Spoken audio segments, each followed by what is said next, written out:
जय हिंद दोस्तों। देखिए, रशिया ने इंडिया को एक बहुत ही अच्छी डील का ऑफर दिया है जो कि दुनिया के 5th जनरेशन फाइटर जेट की डील है जो कि Su-57 है। क्योंकि भारत के पास हाल फिलहाल में 5वीं पीढ़ी का लड़ाकू विमान नहीं है और वो एक अच्छे सप्लायर की खोज कर रहा है जिससे वो टेक्नोलॉजी भी साथ में दे सके। और रशिया ने ये ऑफर दिया है कि वो टेक्नोलॉजी के साथ साथ भारत में भी वो उसको प्रोडक्शन कर सकते हैं और दूसरे देशों को भी अपने सस्ते दाम पर बेच सकते हैं और खुद के लिए तो बना ही सकते हैं।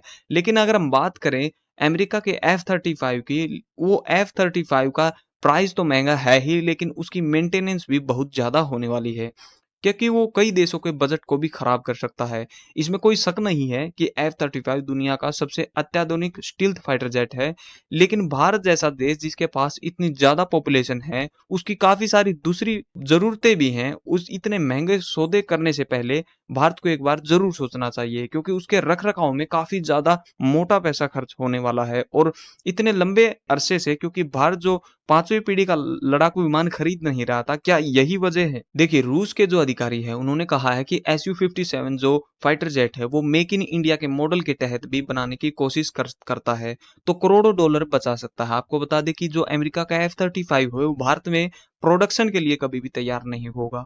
और जो रूसी फाइटर जेट है उसमें जो उत्पादन की क्षमता है भारत की, वो अपनी तेजी से भी बना सकता है और जो लंबे ग्लोबल डिफेंस इंडस्ट्री है उसमें काफी अपना एक एक्सपोर्ट का भी दम रख सकता है। दोस्तों, अगर हम प्राइस की बात करें तो अमेरिका F-35 को बनाने में जो खर्च आता है उसको तो छोड़ ही दें। जो फाइटर जेट उड़ाने, पायलटों की ट्रेनिंग और इसमें मेंटेनेंस की बात करें तो इसमें भी करोड़ों डॉलर का खर्च आता है और इसकी वजह से F-35 काफी ज्यादा महंगा हो जाता है।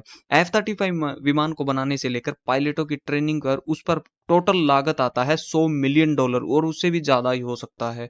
जबकि रूसी अधिकारियों ने बताया है कि भारत में Su-57 को बनाया जाता है तो उसकी लागत $80 मिलियन से भी कम हो जाती है।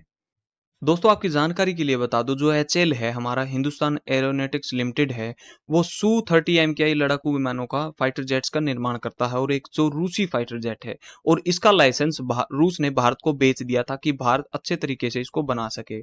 इंडियन एयरफोर्स है उसने 12 Su-30 MKI जेट के ऑर्डर की लागत लगभग $1.6 बिलियन यानी प्रति यूनिट है जो वो $133 मिलियन है, लेकिन इसके पीछे कम ऑर्डर सबसे फैक्टर माना जाता है।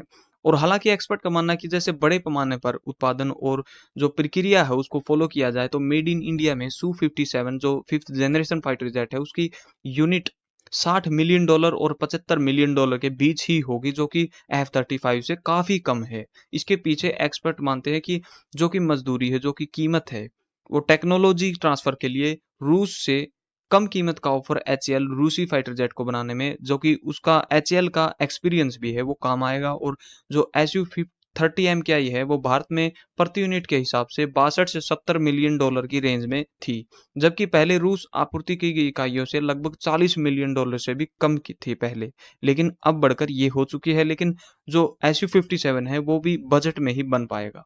देखिए दोस्तों, अब कंक्लूजन क्या निकलता है? क्या Su-57 भारत को खरीदना चाहिए?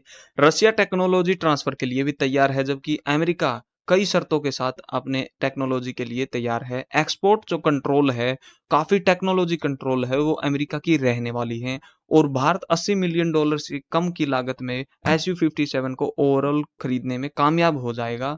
तो सिर्फ भारत अपने स्क्वाड्रन के लक्ष्य को हासिल कर लेगा, भारत अपने जो फाइटर जेट की कमी है उसको भी पूरा कर लेगा, लेकिन पूरा करने के बावजूद भी वो दूसरे देशों को बेच सकता है क्योंकि भारतीय वायुसेना में हाल फिलहाल में 42 स्क्वाड्रन होने चाहिए। हाल ही में भारत के पास सिर्फ 30 स्क्वाड्रन बचे हैं। लिहाजा अगर सस्ती पीढ़ी का लड़ाकू विमान अगर भारत बना लेता है कम कीमत में, तो वो दूसरे देशों को भी एक्सपोर्ट कर सकता है, जैसे ब्राजील, वियतनाम, इंडोनेशिया और फिलीपींस जैसे देशों को बेच सकता है, जो कि 5वीं पीढ़ी के फाइटर जेट को खरीदने के लिए एक अच्छे खरीदार हैं क्योंकि उन्हें कम बजट में 5वीं पीढ़ी का फाइटर जेट का चाहिए। दोस्तों, आपको क्या लगता है इसमें? आपका क्या कंक्लूजन है? कमेंट में अपनी राय जरूर देना और ऐसी डिफेंस नॉलेज के लिए आप इस चैनल को सब्सक्राइब कर लीजिए ताकि ऐसी वीडियोस आपको मिलती रहें।